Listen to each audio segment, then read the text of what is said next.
In the first light of June 6, 1944, thousands of Americans stood packed inside steel boats, heading toward a hostile shore. Ahead of them waited barbed wire, mines, artillery, and an enemy determined to throw them back into the sea.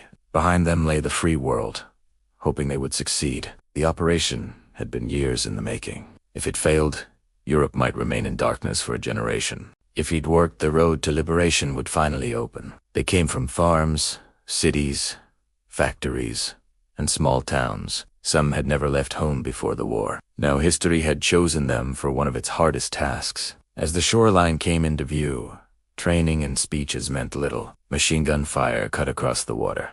The moment of decision had arrived. When the ramps fell, the invasion truly began. Men leaped into cold surf under relentless fire.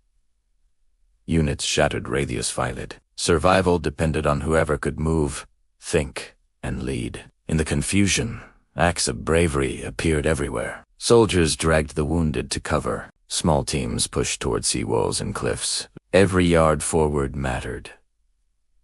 Naval guns thundered overhead. Destroyers moved dangerously close to shore to blast enemy strongpoints. Slowly, impossibly, the line began to move inland. By nightfall, the Americans, alongside their allies, had secured a fragile foothold. It was not the sweeping victory planners dreamed of, but it was enough.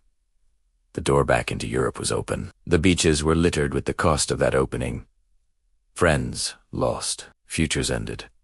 Freedom, once again, had demanded everything. From those shores, the long march across Europe would begin. The men who stepped off those boats carried more than rifles.